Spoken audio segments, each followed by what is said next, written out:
છોટાઉદેપુર 21 લોકસભાની ચૂંટણીમાં ભાજપના ઉમેદવાર ગીતાબેન રાઠવા દ્વારા ઉમેદવારી ફોર્મ ભરતા પહેલા સ્વામિનારાયણ મંદિરે દર્શન કરી ગુરુજનોના આશીર્વાદ મેળવીને મુખ્યમંત્રી વિજય રૂપાણીને તેમજ ગુજરાત ભાજપ અધ્યક્ષ જીતુ વાઘાણી તેમજ ભાજપના અનેક આગેવાનોની હાજરીમાં મહારેલી સાથે ઉમેદવારી ફોર્મ ભર્યું હતું। ગુજરાત રાજ્યમાં લોકસભાની ચૂંટણીને લઈને કોંગ્રેસ ભાજપ વચ્ચે વધુમાં વધુ સીટો જીતવા માટેના મરણિયા પ્રયાસો શરૂ કરી દેવામાં આવ્યા છે।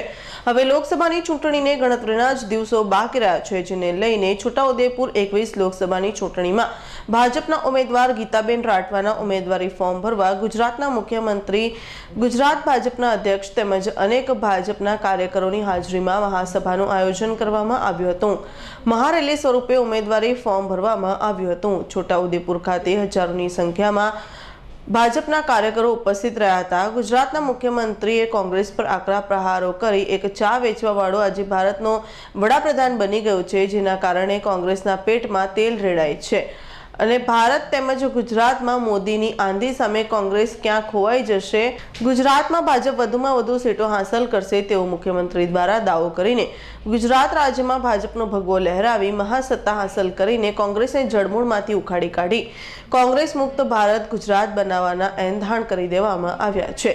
છોટાઉદેપુરમાં મુખ્યમંત્રીના આગમનને લઈને વહીવટી બાબુઓ એલર્ટ થઈ ગયા છે। જનતા પાર્ટી છોટાઉદેપુર 21 લોકસભામાં જ્યારે ઉમેદવારી ફોર્મ ભર્યું છે ત્યારે તમે જોઈ રહ્યા છો કે લોકોમાં, મારા મતદારોમાં, મારા કાર્યકર્તાઓ કેટલો બધો આનંદ છે।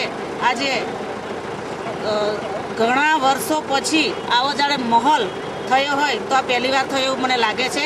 લોકોમાં ખૂબ જ ઉત્સાહ છે, ખૂબ જ આનંદ છે કે ભારતીય જનતા પાર્ટીના કરેલા કામો, માનનીય નરેન્દ્રભાઈ મોદી સાહેબના કરેલા વિકાસના કામો જ્યારે ગામડા સુધી પહોંચ્યા છે, લોકો સુધી પહોંચ્યા છે, ત્યારે આ સીટ જંગી બહુમતીથી જીતશે એવી હું આશા વ્યક્ત કરું છું અને મારા મતદારો મને મતરૂપી આશીર્વાદ આપીને 2 લાખથી ઉપરની લીડથી મને જીતાડશે એવી હું આશા રાખું છું। લાડીલા વડાપ્રધાન અને આપણા ગુજરાતના સપૂત નરેન્દ્રભાઈ મોદીના નેતૃત્વમાં ભારતીય જનતા પાર્ટી લોકસભાની ચૂંટણી લડી રહી છે। થોડા દેખાય સમગ્ર દેશની અંદર નરેન્દ્રભાઈ કરેલા કામો, એમનું વિરાટ સ્વરૂપ, 5 વર્ષમાં એમની કામગીરી, મને એવું લાગે છે કે 14માં એ ઉમેદવાર તરીકે દેશ ચૂંટણી લડ્યો।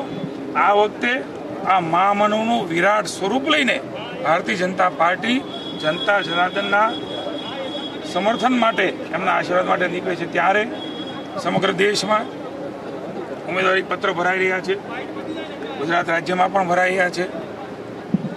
આદિવાસી જિલ્લો, છેવાડાનો જિલ્લો, ગરીબ અને પછાત ગણાતો જિલ્લો એવા છોટાઉદેપુર જિલ્લાની અંદર, એક સાંસ્કૃતિક વારસ ધરાવતા જિલ્લાની અંદર હું અમારા ભારતીય જનતા પાર્ટીના ઉમેદવાર બેન શ્રી ગીતાબેન રાઠવાનું નામાંકન પત્ર ભરવા માટે સંસદસભ્ય શ્રી રામસિંહભાઈ રાઠવાની વિશેષ ઉપસ્થિતિ, મત વિસ્તારમાં આવતા તમામ ધારાસભ્યશ્રી, મંત્રી શ્રી જયદત્તસિંહજી, પૂર્વ ધારાસભ્યશ્રીઓ, પાર્ટીના આગેવાનોની વિશેષ ઉપસ્થિતિમાં એક ઉત્સાહજનક વાતાવરણમાં મને એવું લાગે છે કે છોટાઉદેપુરમાં પહેલી વાર આ પ્રકારનો નરેન્દ્રભાઈ મોદીના નેતૃત્વ ઉપર, ભારતીય જનતા પાર્ટી ઉપર એક અતિ ઉત્સાહ અને વિશ્વાસનું વાતાવરણ કે મને જોવા મળ્યું।